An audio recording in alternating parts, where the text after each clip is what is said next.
Boa tarde a todos. No Quinta é Cultura de hoje, nós temos a satisfação de receber os professores Luiz Augusto Fischer, Roberto Acíselo, para falarem sobre qual o sentido hoje de uma história da literatura. Como talvez vocês saibam, né, o professor Fischer foi o organizador de uma portentosa história da literatura do Rio Grande do Sul em 6 volumes e, portanto, ficará bem à vontade com esse tema. Fischer é professor de literatura brasileira na Federal do Rio Grande do Sul desde 1984, autor de 2008, 2 formações, uma história das ideias fora do lugar, a perspectivismo ameríndio, 2021, a ideologia modernista, a Semana de 22 e sua consagração. Esta coleção foi lançada em 2024, contando com cerca de 80 colaboradores de mais de 20 universidades do Brasil e do exterior. Ele não incluiu aqui a sua premiada trajetória como ficcionista também. Então, além de professor, teórico, ensaísta, também é um ficcionista de qualidade. Roberto Acíselo, aqui à minha direita, é professor dos programas de pós-graduação em estudos literários da Universidade Federal Fluminense e da Universidade do Estado do Rio de Janeiro. Entre suas publicações mais recentes, figuram os livros Os Estudos Literários em 3 Tempos, Clássico, Moderno, Pós-Moderno, e Como se Pesa o Talento dos Poetas, uma antologia da crítica literária do século IV a.C. ao século XXI, ambos livros de 2024, bem como, do ano atual, o volume que contém a tradução dos seus ensaios As 4 Idades da Poesia e a Defesa da Poesia de Shelley. Isso dito, eu agradeço a presença de todos, agradeço especialmente aqui a presença dos meus confrades, né, que aqui vieram prestigiar esse encontro. Roberto, nós temos o Arno Wellen, Godofredo de Oliveira Neto, Paulo Henriques Brito, Ricardo Cavalieri, Antônio Torres. Eu creio que é a representação da ABL hoje nessa palestra. Então, com vocês, sem mais delongas, passo a palavra agora para que ouçamos Luiz Augusto Fischer.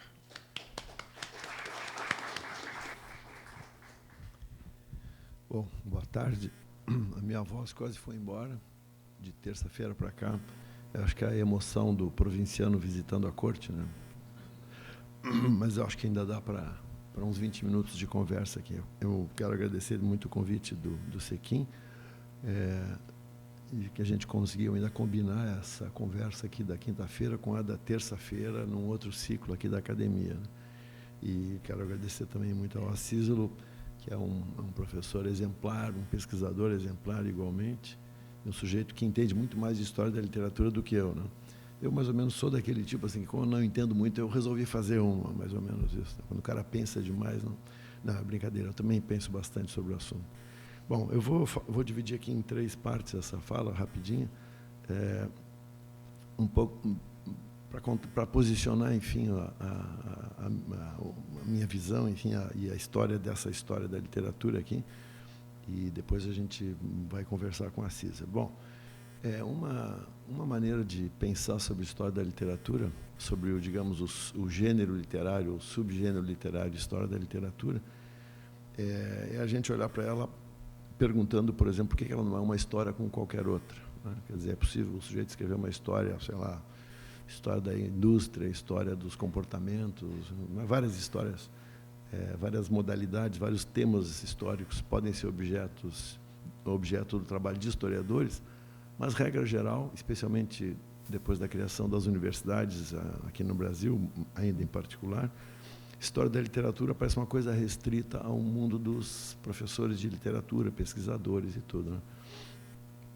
Isso não é bom nem mal, enfim, mas é um dado, né? Quer dizer, as grandes histórias da literatura que nos acompanham até agora, especialmente, enfim, do Silvio Romero, Zé Veríssimo em diante, elas foram produzidas por gente que era do mundo literário, praticava crítica, ou então, mais adiante, eram professores e assim por diante.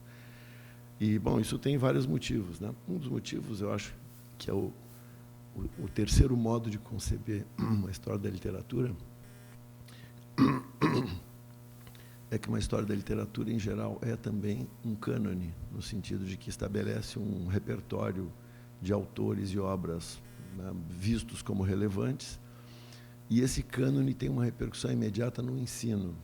Então, esse é um dos sentidos imediatos, né, dessa espécie de exclusividade, não é, de apenas estudiosos de literatura escreverem uma história da literatura. Essa história não é isso, ela não é um cânone, e já começo, então, fazendo uma definição negativa.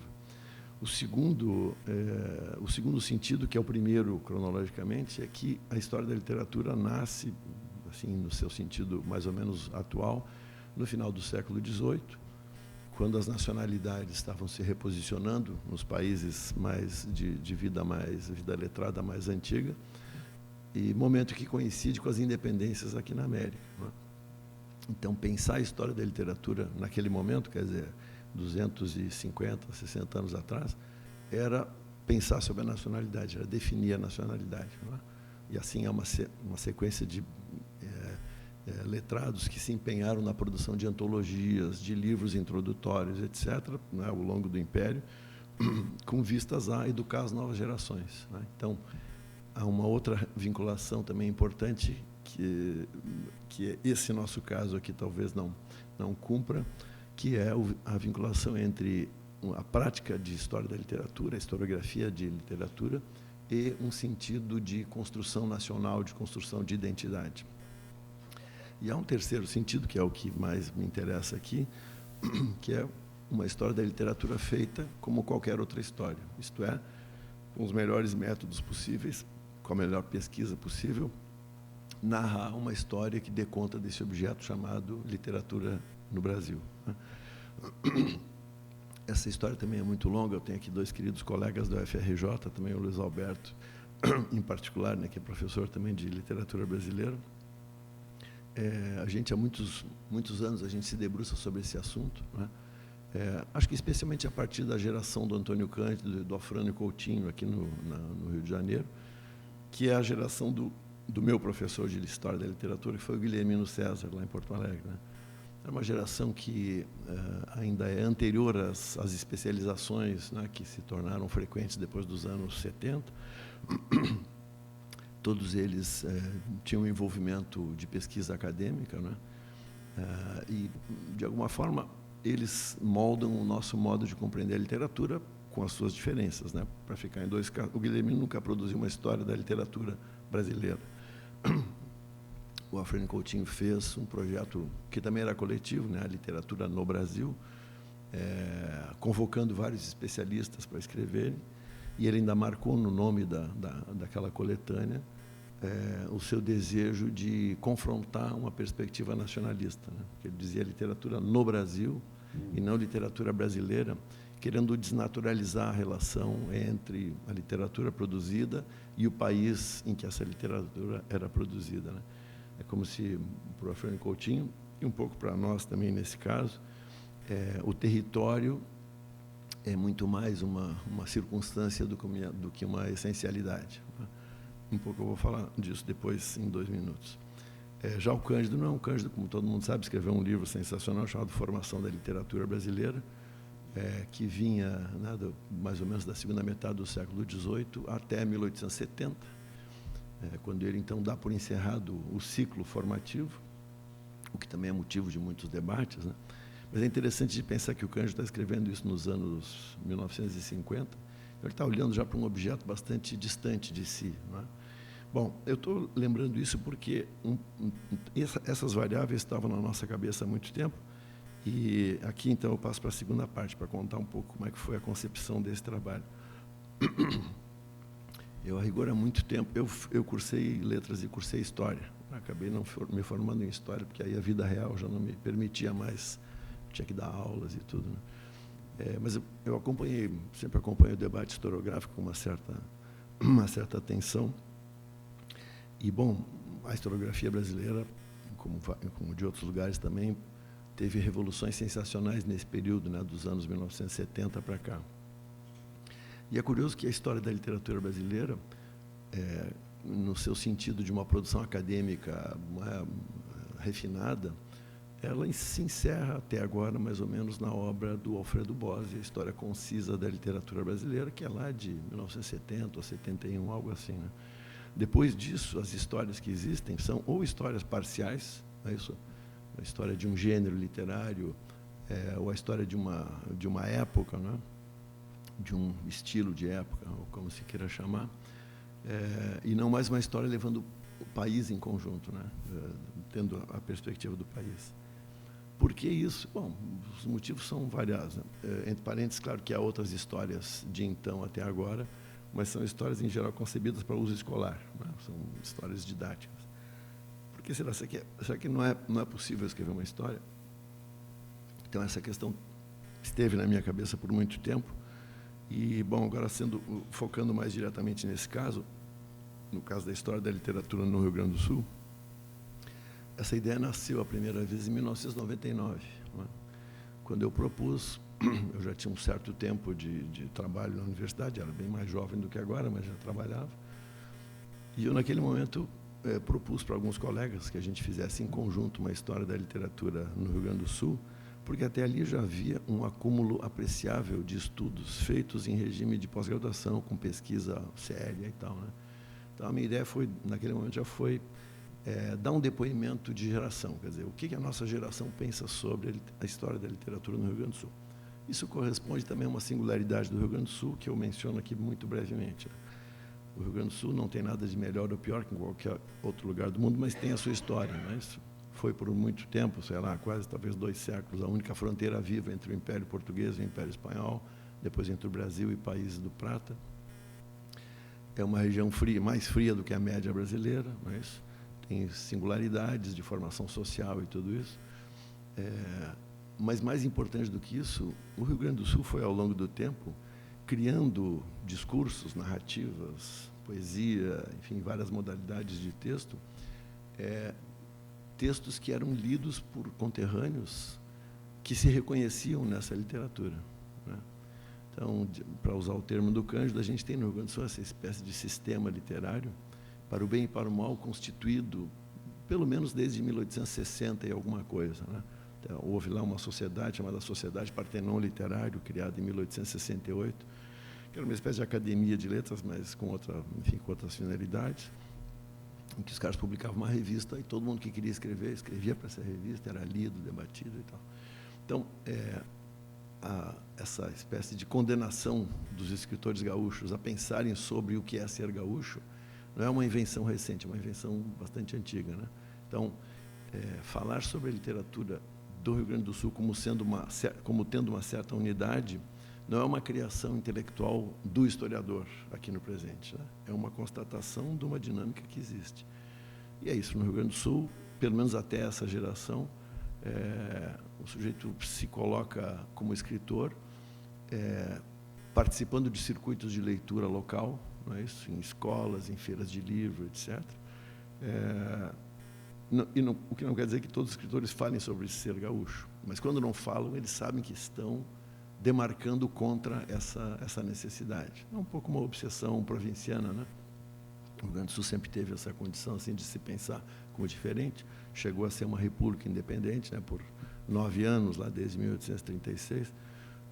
Essa foi república quando ainda o Brasil era governado por uma monarquia, né? Então, isso tem uma ideia irredentista que está na cabeça de todo mundo, de alguma forma, para o bem e para o mal, né? Bom, já naquele momento, em 99, a gente levava em conta o fato de que havia já 2 histórias de literatura do Rio Grande do Sul produzidas em gerações anteriores.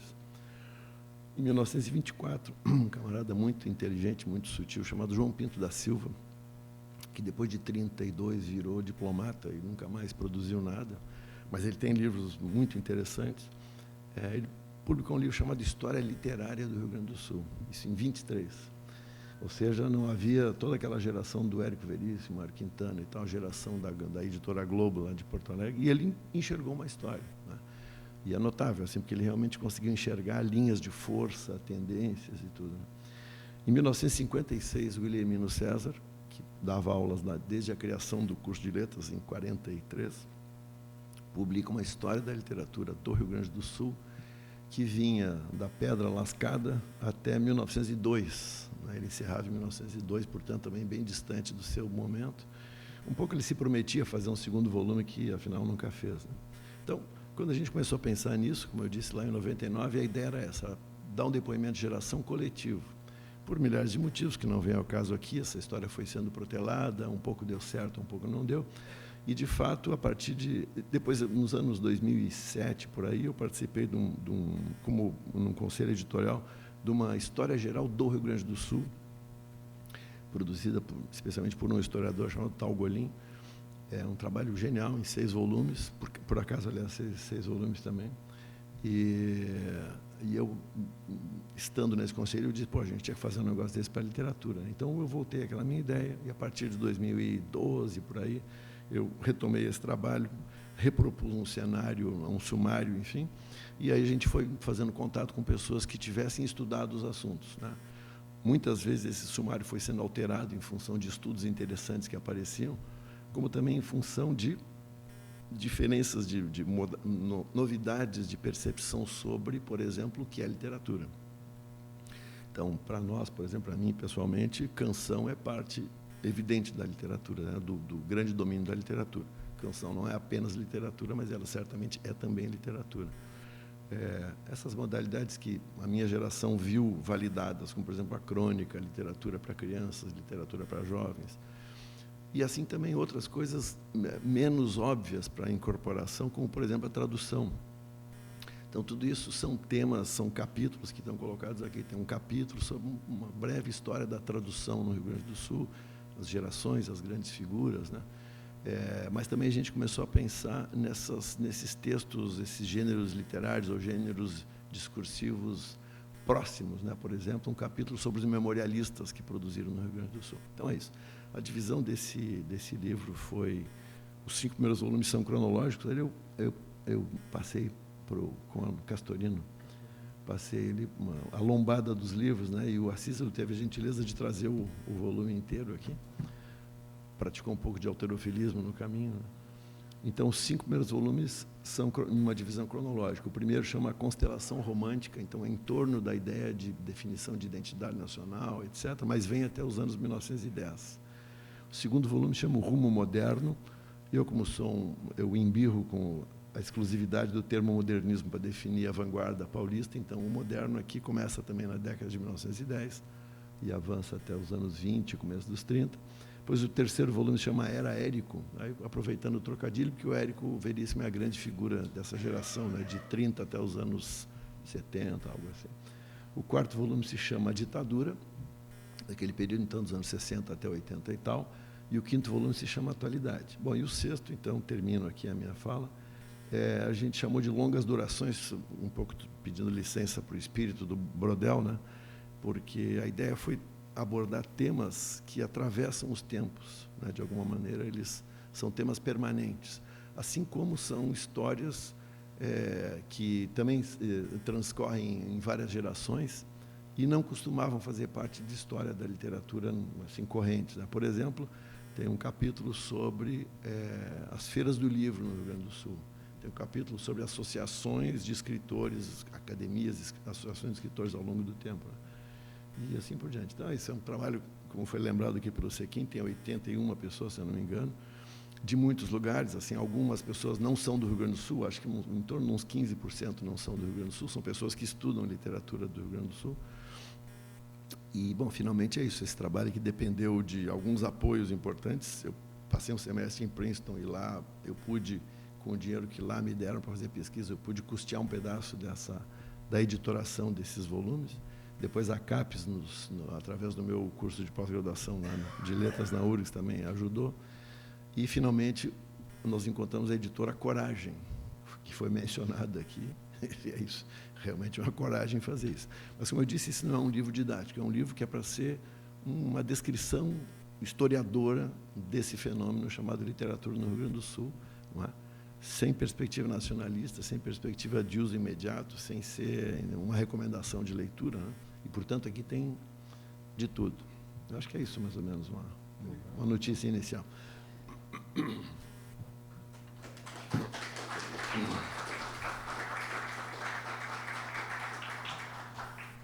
Obrigado também ao Siquinho, ao meu amigo, colega professor Fischer, pelo convite, pela possibilidade de participar aqui dessa apresentação, desse tema que me é muito caro, a questão da história da literatura.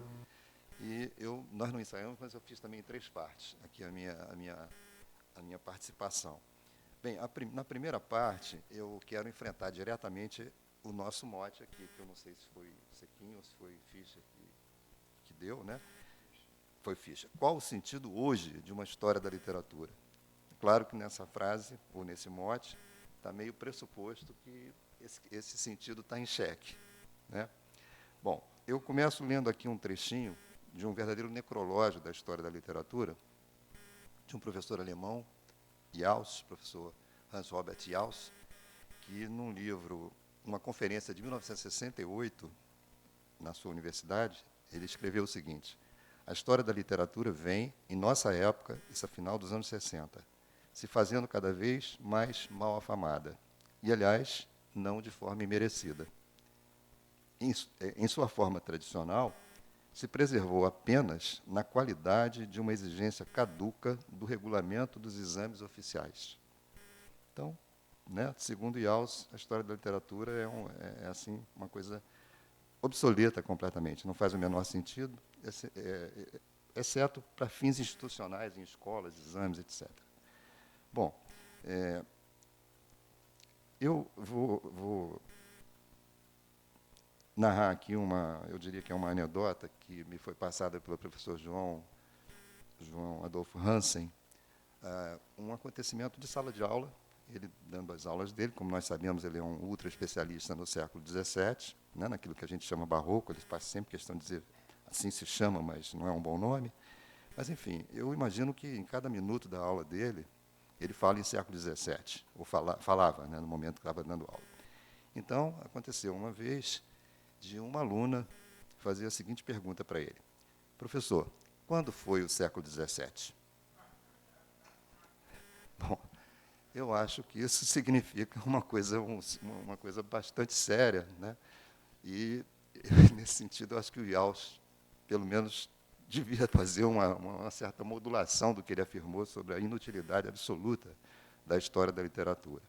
É lógico, eu acho que não há como a gente se aproximar de qualquer objeto cultural, seja literatura, seja qualquer outro, sem o enquadramento na história, né? Eu não vou aqui propriamente fazer uma defesa da história da literatura, mas eu não tenho dúvida, inclusive como professor, que a pertinência dessas informações factuais, né, é indiscutível, né? Eu acredito até que é um pouco uma fantasia de muitos professores que embarcaram nessa canoa de que a história da literatura não serve para nada e praticamente desestimulam até os alunos, né, como se não fosse necessário saber nada disso. Mas o professor sabe. Então, eu acho que não é exatamente a melhor maneira de agir com relação à pertinência da história da literatura numa formação acadêmica literária.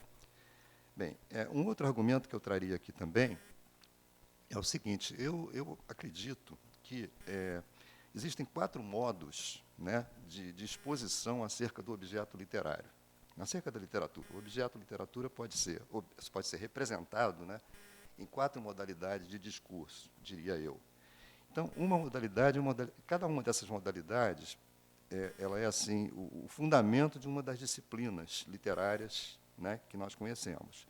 Então, há um modo de exposição descritivo, né, que é o que faz a teoria da literatura, ou pretende fazer. Há um modo prescritivo, não o que a literatura é, mas o que ela deve ser, né, que é o que a gente encontra nos manifestos, né? Há um modo judicativo, que é o que a gente encontra na crítica literária, bom, ruim, mais ou menos, bem-sucedido, não. E há um modo narrativo, que é a história da literatura. Então, são 4 modalidades que eu fiz uma releitura exatamente para o nosso encontro hoje aqui, da poética do Aristóteles, para ver se eu encontrava lá essas 4 modalidades, e encontrei. Quer dizer, é muito anterior ao historicismo, né, a ideia de que a literatura pode ser um objeto narrável. Portanto, né, ela tem um fundamento perfeitamente pertinente, né, que nós abordemos a literatura, né, a partir de um ponto de vista histórico ou historiográfico. Aí eu vou adiante porque também faz parte desse ambiente que se criou na academia, né, nas últimas décadas do século passado, e persiste nesse, de uma espécie assim de uma profissão de fé de que a história da literatura não presta para nada, está obsoleta. Então, usando lá a expressão que está na tradução do Yaus, né, a mal afamada história da literatura, eu diria, os mal afamados estilos de época. Né? Muita gente diz, não tem nada que ensinar estilo de época, isso é uma bobagem, não faz sentido. Eu não diria isso, pelo contrário, eu acho até que a expressão estilo de época é uma expressão extremamente feliz em termos conceituais. Né? Porque, por um lado, ela dá conta do lado histórico da literatura, que existe. Né? Então, época. Né? Por outro lado, a expressão estilo de época ela veio no século XX com uma espécie assim de contrapartida ou de outra maneira de encarar a questão da literatura. No século XIX, a literatura era muito encarada como transparente, né? A natureza, a história, a sociedade. E o século XX propõe uma ideia de literatura como uma linguagem densa, autocentrada, autocontida. Né? Então, essa ideia ela perfeitamente pode ser expressa através dessa velha palavra, estilo. Claro, não é o caso de discutir aqui o que é, o que deixa de ser estilo. Mas quando você tem essa expressão, esse sintagma, estilo de época, né, por um lado você está dizendo, olha, a literatura é algo que tem estilo, ou seja, uma linguagem densa, uma linguagem que não é para ser tomada como documento do que quer que seja. Né? Por outro lado, de época. Né? Agora, se a questão dos estilos de época foi muito mal ensinada entre nós, isso é outro problema. Né? Porque era aquela questão de... Eu me lembro, quando eu estava fazendo vestibular, ainda era assim. Né? A gente tinha que decorar as características do romantismo. Tá, romantismo, tá. Barroco, tá. Bom, isso não é muito produtivo. Né? Mas, desde que isso fosse acompanhado por uma ilustração, através de textos, e que se mostrasse a complexidade disso tudo, de que, por exemplo, o rótulo romantismo não é unívoco, tem uma série de matizes, de variações, né? Não vejo por que descartar essa nomenclatura e, consequentemente, esses conceitos. Por exemplo, clássico e romântico. Né? Bom, o Yaus fala em forma tradicional, né? Que, para ele, a história da literatura sobrevive, segundo ele, miseravelmente, na sua forma tradicional, como uma mera exigência dos exames oficiais. Bom, mas há formas alternativas de se fazer história da literatura. E uma forma alternativa acaba de ser aqui exposta pelo professor Fischer, né, quando ele descreveu a ideia dessa história da literatura, que não é uma história da literatura naqueles moldes tradicionais de dar conta, né, de uma cultura nacional, uma cultura literária nacional. É uma história que tem um recorte particular, cuja pertinência foi aqui exposta pelo Fischer, né? Mas é uma história literária que fugiu, portanto, àquela ideia do tratado nacionalista não no sentido patriótico, né? Mas no sentido de procurar abranger o espaço ou o território da nação. Então, há várias formas alternativas. Né? Por exemplo, uma história da literatura subnacional, ou infranacional, como se costuma dizer. Né? Hoje, a gente pode pensar também em histórias da literatura de grupos sociais não hegemônicos. Por exemplo, uma história da literatura afrodescendente, ou dos afrodescendentes, ou dos indígenas, ou das mulheres. Né? São outros recortes que fogem àquela tradição oitocentista do grande tratado, né? do grande painel da cultura literária nacional. Né? Temos alternativas hoje perfeitamente viáveis, em termos assim, de execução, tanto que aqui a gente tem um exemplo. Bom, eu concluo aqui a primeira parte dizendo o seguinte, eu me lembro que alguns anos, bastante tempo atrás, eu assisti a uma palestra do professor Francisco Iglesias, na UERJ, né? E lá pelas tantas de brincadeira ele disse o seguinte, que todo estudioso do século XIX virava monarquista.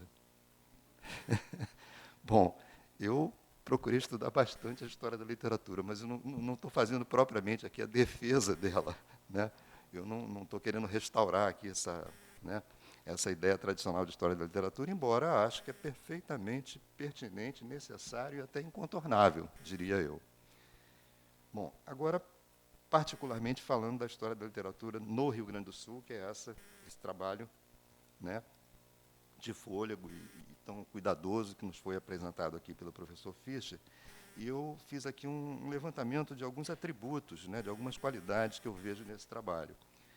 O primeiro é a fundamentação teórica do projeto. Quer dizer, eu não me lembro o nome, acho que é a apresentação, né?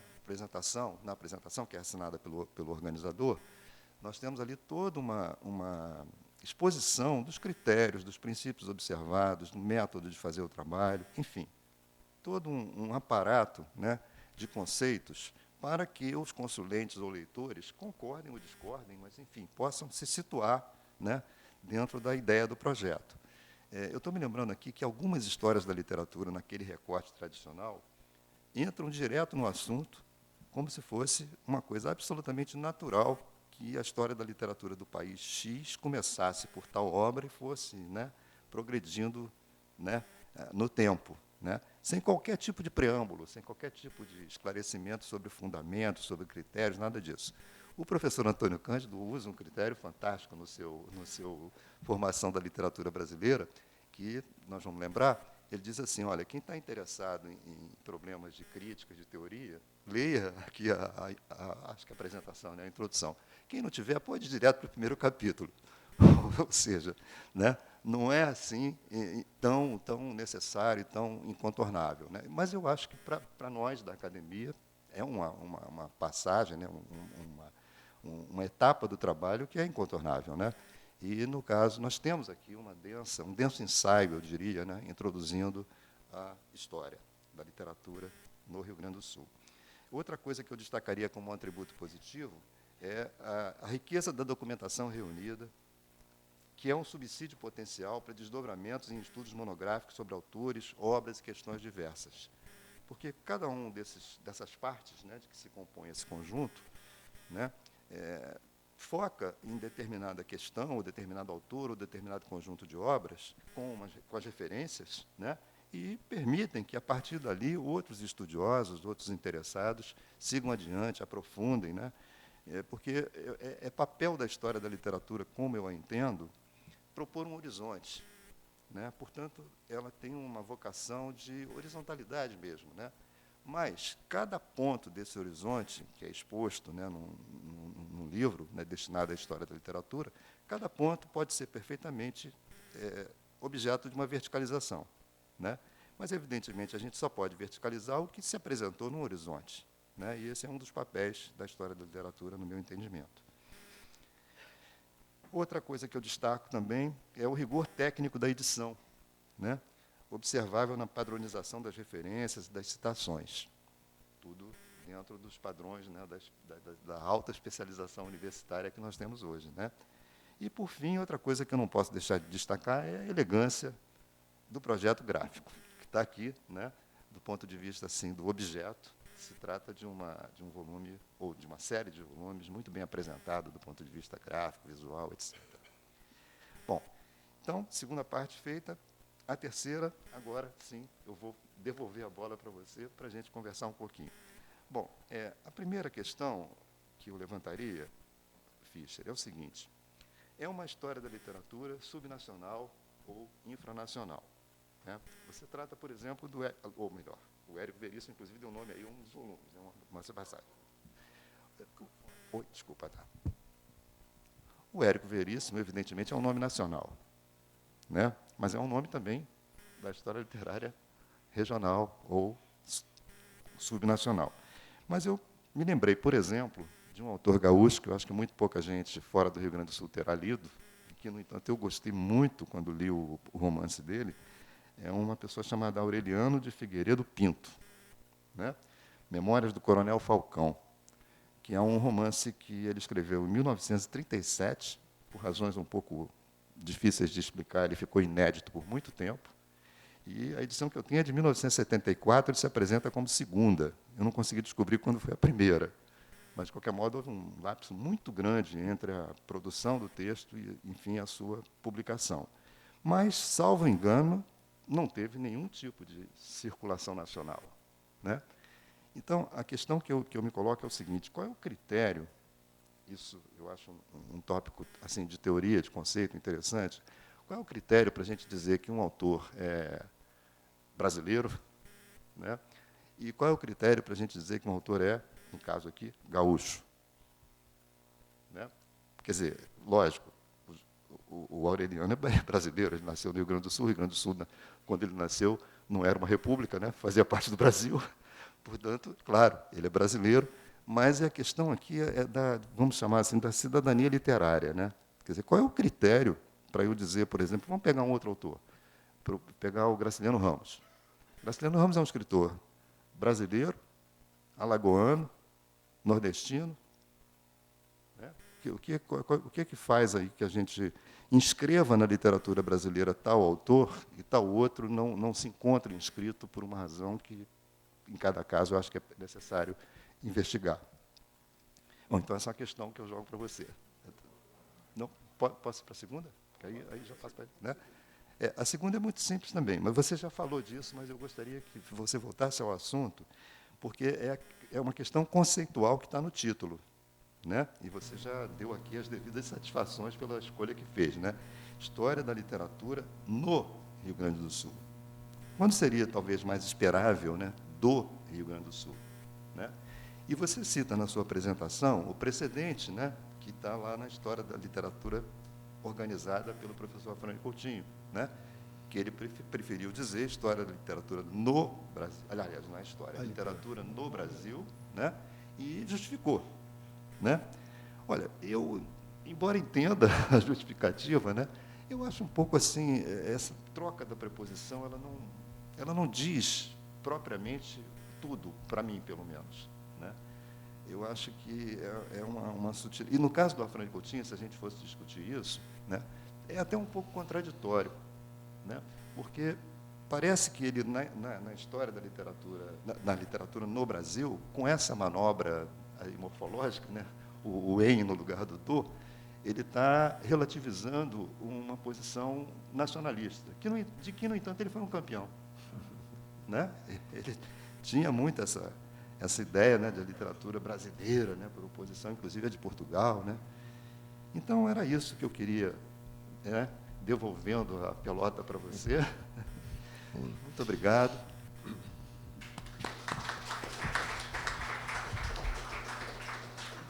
Em matéria de pelota, eu tenho que ser bem humilde, porque o meu time está numa condição muito ruim. Sou torcedor de Esporte Clube Internacional, então não... Sim, essas duas questões e outras que se poderiam desdobrar aqui, elas, pode ter certeza que elas estavam na nossa cabeça o tempo todo. Aliás, essa coisa de se o autor é gaúcho ou brasileiro e tal, é um tema que, no Rio Grande do Sul, costuma ser um objeto de atenção. Não de atenção sistemática, mas sempre está por ali, né? Um pouco é isso, por exemplo, agora faleceu o Luiz Fernando Veríssimo.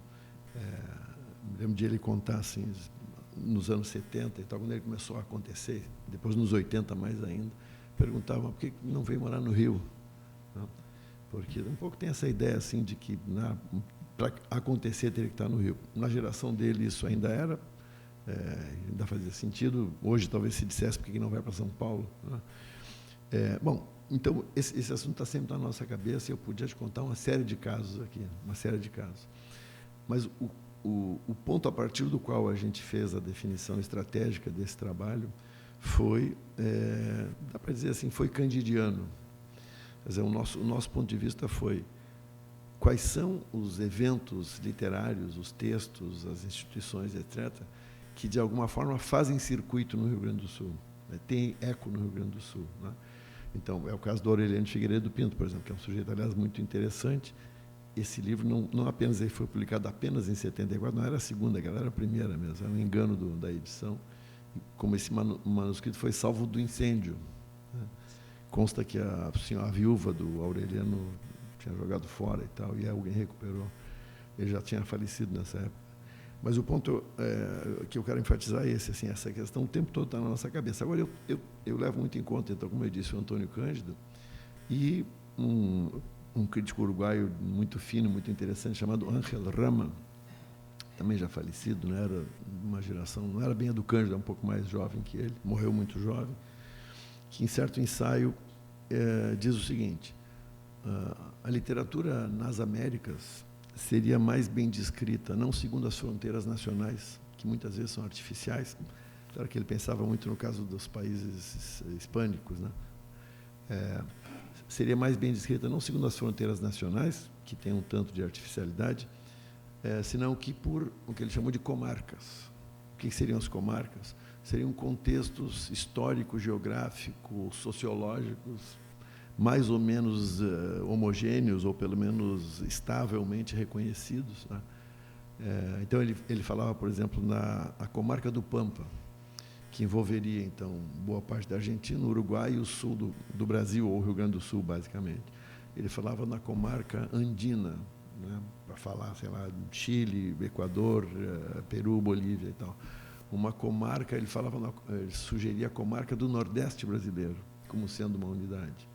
Depois ele falava na comarca amazônica. Não é que ele tenha escrito isso, ele imaginou essa cena, né? A comarca caribenha, e assim por diante. Então, isso é uma coisa que sempre teve na minha cabeça, e, como eu disse, assim, lá no Rio Grande do Sul, essa coisa é muito sensível, né? Por exemplo, há um caso bem notável, que, aliás, tem a ver com o Aureliano de Figueiredo Pinto, que é o caso da literatura gauchesca, né? Aqui também o nome poderia ser discutido, mas, digamos, literatura gauchesca é aquela que trata da figura do gaúcho, da figura histórica do gaúcho, né? Que era um homem simples do campo, provavelmente filho de um homem branco com uma mulher indígena, né? Que se criou, né, enfim, aprendendo a domar, a trabalhar com animais, etc. A gente pega assim da gauchesca argentina e uruguaia e compara com a que se produziu no Rio Grande do Sul. A única coisa diferente é a língua dominante, digamos, né? E mesmo assim, na língua portuguesa praticada na gauchesca sul-rio-grandense, há muitos espanholismos, né? Então, isso é uma comarca que existe, né? Ao mesmo tempo, isso se move com o passar das gerações, né? Por exemplo, a mais jovem geração de escritores paga um tributo muito menor a essa condição local do que as gerações anteriores. Para dar um exemplo visível, o Caio Fernando Abreu, um cara que já tinha publicado livros lá no Rio Grande do Sul, mas ele de fato começou a acontecer quando ele veio morar no Rio, depois em São Paulo, né? E começou a fazer circuito. E o primeiro livro dele foi já naquela coleção da Brasiliense, das cantadas literárias, né? Então, a geração dele, que ele era um pouco mais velho que eu, essa, do sujeito tinha que sair de lá para poder acontecer, né? O João Gilberto Nol foi a mesma coisa. As novas gerações, digamos, quem tem de 40 e poucos anos para menos, evidentemente que pode circular só no Rio Grande do Sul, com editoras locais. A gente tem uma tradição editorial bastante desenvolvida, né? E ainda mais agora com essa facilidade de meios digitais para publicação e circulação, né?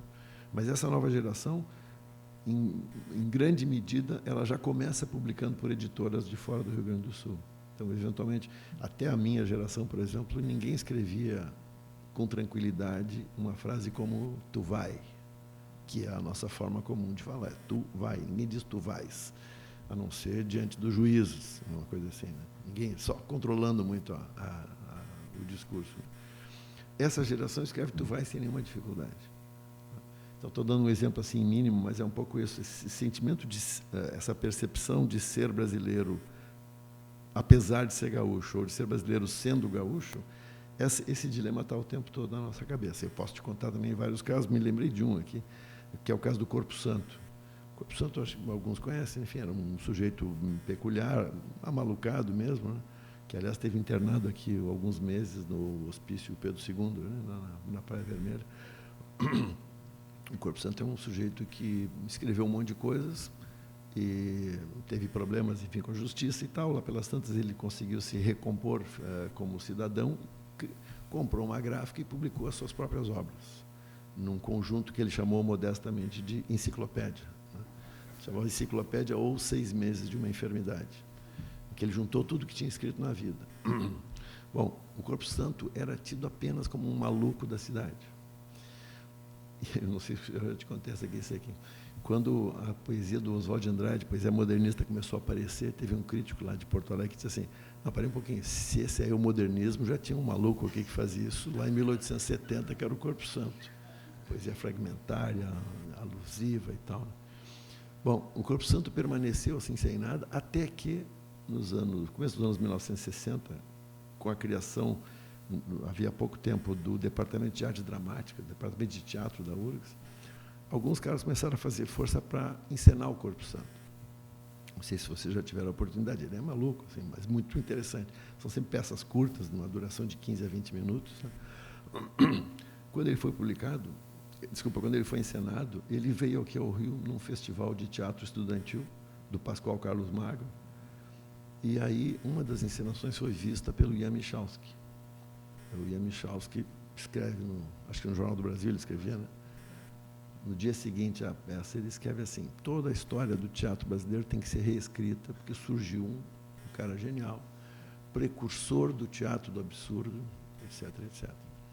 Bom, aí essa coisa do precursor do teatro do absurdo, então, ela reverteu de uma maneira muito estranha, porque, parei um pouquinho, então tinha um gênio aqui, a gente não sabia, que é um pouco o dilema de toda a província. Isso acontece também no Brasil em relação à França e tal. Se ele é tão bom assim, como é que eu cruzo com ele na rua, né? Não pode ser, o cara é muito... Né? A não ser que o cara seja do Flamengo, aí sim, né? O cara começa a jogar, faz 2 jogadas boas, já é gênio, né? Isso no Flamengo acontece. Mas acho que é só no Flamengo que acontece. Mas eu estou com essa pequena piada que eu estou querendo falar sobre essa coisa do dilema, né? Então, as pessoas começaram a dizer, mas então, agora eu vou te contar um negócio do Guilhermino César. O Guilhermino tinha publicado a história dele em 56, e apesar de conhecer o Corpo Santo, ele não fez constar o Corpo Santo na sua história da literatura. E estava dentro do período abrangido pelo livro dele. Né? Tinha um querido conhecido meu, que foi um dos grandes batalhadores pela divulgação do Corpo Santo, que chamava Aníbal Damasceno Ferreira, perguntou para o Guilhermino, quando ele estava escrevendo, ele perguntou, professor, o senhor vai integrar? Não, você era um maluco. Tal, né? Quando sai essa bênção, né, esse reconhecimento do Ian Michalski, ele faz uma segunda edição e acrescenta 2 parágrafos sobre o Corpo Santo. Então, é um pouco isso, assim, toda a província padece um pouco desse mal. Né? E agora, desculpa, fosse só na província, está tudo ótimo. Bom, e a coisa sobre do e no Rio Grande do Sul, na verdade, assim, claro, a ideia não é que isso resolva tudo, né? Mas eu acho que essa preposição em aqui, ela incomoda. E o meu foco era esse, era desnaturalizar. Né? Quer dizer, a sugestão é essa, é uma história da literatura tal como ela acontece nesse espaço, porque o D tem um pouco essa ideia da origem, né? Como se fosse, como numa época se pensou no genius loci, né? O gênio o temperamento da época e do lugar se manifesta na obra e tal, né? Então, esse tipo de relação essencialista, digamos, né, eu quis evitar, e então a mudança da preposição foi só para fazer essa brincadeira. Acho que eu respondi. Bem, ok, agradecendo aí as suas respostas, né? Pequenas aqui observações. Realmente é meio desafiador esse título, né? Porque é uma história da literatura no Rio Grande do Sul, poderia não ser forçosamente do Rio Grande do Sul. Seria um território onde aconteceria uma literatura que até não teria uma marca necessariamente da especificidade local, apenas ela teria ocorrido naquele espaço. E você comentou sobre os autores, né, da uma geração dos anos 60 ou para trás. Eu sempre observei um certo orgulho na autossuficiência gaúcha, né? Quer dizer, como se pudesse desprezar um público além fronteiras, porque tem um sistema interno, né, de produção gráfica, de editoras, de autores e leitores, que já seria praticamente suficiente para amaciar o ego desses respectivos escritores, né, e que a consagração nacional seria uma consequência que poderia vir ou não, mas que o sucesso local já estaria... Como diria o Machado, seria um suplemento e não um complemento. Exatamente. É uma coisa que viria em decorrer, se vier tudo bem, se não, não também, porque o orgulho desse pertencimento e do sucesso regional de uma literatura do Rio Grande do Sul fazendo sucesso no Rio Grande do Sul, pareceria bastante satisfatório. Você citou aí o Corpo Santo, e para quem não conhece o autor, devemos lembrar que a excentricidade começava na própria grafia do seu nome, né? Porque não é corpo com C, é corpo com a letra Q. Né? É Corpo Santo, numa violação morfológica, né? Gráfica, muito evidente. E ele acabou sendo incorporado, de algum modo, ao cânone brasileiro, quando ele foi publicado, quer dizer, a sua reunião de peças, né? Saiu em publicações, se não me engano, do Serviço Nacional do Teatro, né? Nos anos 70, né? Junto de autores como José de Alencar, Joaquim Emanuel de Macedo, Arthur Azevedo, e o Corpo Santo entrou nessa coleção de clássicos, do cânone do teatro brasileiro, não apenas gaúcho. E sobre a questão do cânone também, eu lembraria dois autores que ficam mais ou menos circunscritos ao Rio Grande do Sul e que poderiam ultrapassar essa fronteira. Um em especial, que é o Marcelo Gama, que é um excelente poeta simbolista, da segunda geração simbolista, né, do século XIX, já é no começo do século XX, né? Principalmente porque nós pensamos no simbolismo metafísico, transcendente de Cruz de Souza, dessa vertente religiosa de Alfonso de Guimarães, e sentimos falta, na história da literatura brasileira, da vertente coloquial irônica, simbolista, e que a perfeição, a meu ver, o Marcelo Gama representa, né? A vertente coloquial irônica do simbolismo, e uma obra pequena, e que eu creio que é bem conhecida nas fronteiras do Rio Grande do Sul, não muito, né? E que, infelizmente... Mas sabe que ele veio para o Rio, né? Ele veio para o Rio e morreu aqui. Morreu aqui num desastre, num acidente de trem, de bonde, né? Ele, como poeta em geral trabalha dormindo também, né? Então ele estava dormindo na boleia de um bonde para o Engenho Novo, e aí despencou, e até eu procurei a notícia no jornal do Rio, né? Sobre a morte do Marcelo Gama, e encontrei a notícia, ver como é que o conceito de jornalismo também é histórico e muda, né? Aí você pega, interessado em saber as circunstâncias da morte, ocupou praticamente uma página inteira, e durante 4/5 da página, o repórter faz uma análise literária da obra do Marcelo Gama, e em 5 linhas finais morreu. Quer dizer, teve um acidente, né? E você queria ver os detalhes do acidente, e tem que ir lá para o final, tem que passar pela aula literária que o jornalista dá sobre o malfadado poeta, né? E outro que fez até sucesso e radicado aqui no Brasil, no Rio, foi o Álvaro Moreira, que foi um poeta muito interessante da segunda geração simbolista, que foi a segunda geração entronizada na Academia Brasileira.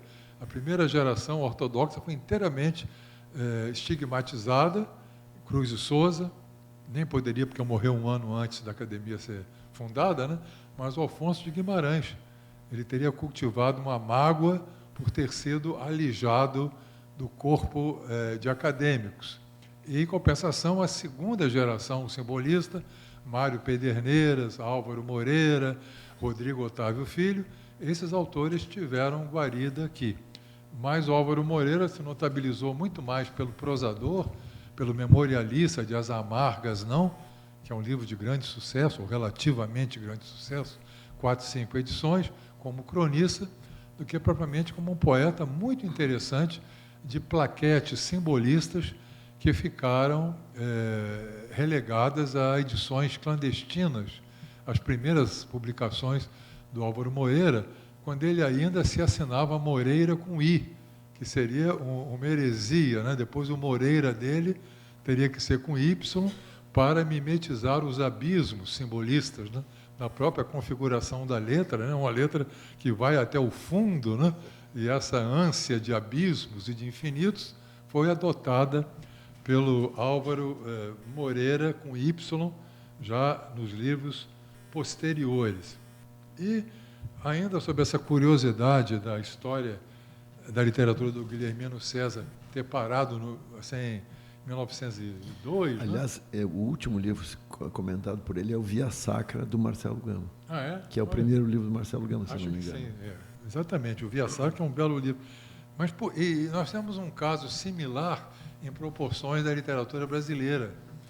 É uma história da literatura muito inteligente, muito arguta, mas que nem de longe fez o sucesso que merecia, que é a história escrita pelo Zé Guilherme Melchior, porque ele vai interromper em 1902 e chama o livro tem o título, né, de Anchieta a Euclides. Ele parou aí, e isso, do ponto de vista, digamos, didático, né, do ponto de vista do ensino pedagógico, é muito ruim, porque todo mundo preferia comprar ou indicar uma história concisa, mas que fosse completa, que fosse até os anos 70, que comprar uma outra que é inteligente, interessantíssima, mas que não satisfazia didaticamente a esse imperativo da totalidade da história literária. Apenas com uma pequena fofoca, né, paralela a isso, um dia eu perguntei ao Melchior por que ele tinha parado em 1902, né, já que ele tinha pleno conhecimento, poderia fazer a história da literatura, como todos fizeram, de ponta a ponta. Ele respondeu que ele tinha combinado com um certo escritor importante, conhecido, né, teórico e historiador literário, de fazer uma repartição. Ele faria até 1902 e o outro complementaria até a atualidade. Só que o outro nunca escreveu, que eu saiba, nem sequer um capítulo, né, e ficou o Melchior culpado daquilo que ele não tem culpa. Então, ele não prosseguiu, porque o pactuado era que a história seria a 4 mãos, e 2 mãos foram operosas, e as outras 2 ficaram no silêncio, né, e no descanso. Por isso, nós não tivemos essa desejável história da literatura brasileira completa, da autoria de José Guilherme Melchior. Sim, mas vai dizer o milagre, não vai dizer o santo, não? Quer dizer, o não milagre? Não posso. Pelo menos de público. Bom, agora aqui, agradecendo esse encontro aqui tão frutífero, né, tão cheio de propostas e ideias, com Fischer e Acíselo, como de praxe, eu convido todos para os próximos eventos. Já na terça-feira, uma terça-feira repleta de atrações, nós teremos um novo ciclo intitulado Filho de Peixe, com Lula Buarque de Holanda apresentando o seu filme Heloísa Teixeira, abrindo o ciclo da terça-feira, mas, excepcionalmente, essa abertura não se dará às 16 horas, como sói ocorrer, e sim às 15h30, devido à exibição e à duração do filme. E porque logo depois do filme, teremos um grande evento aqui às 17h30, portanto, a sessão dupla, uma mesa redonda, a COP de Belém na ABL, coordenada por Meval Pereira e com as participações de Miriam Leitão, Ailton Krenak e a ministra Marina Silva. Portanto, Heloísa Teixeira e a COP 30, a COP de Belém, no mesmo dia, na terça-feira. Teremos, na quinta-feira, aqui nesse mesmo espaço, nesse mesmo horário, na nossa série Quinta é Cultura, uma palestra ministrada pela professora Ângela Dias e coordenada pelo acadêmico Godofredo de Oliveira Neto, palestra intitulada Duas Faces da Mesma Moeda, o Sexo e o Sonho, na obra de Aloísio Azevedo. Estão todos convidados para esses 3 eventos. Agradeço a presença do público, dos nossos ouvintes, espectadores pela internet, e está encerrada a sessão.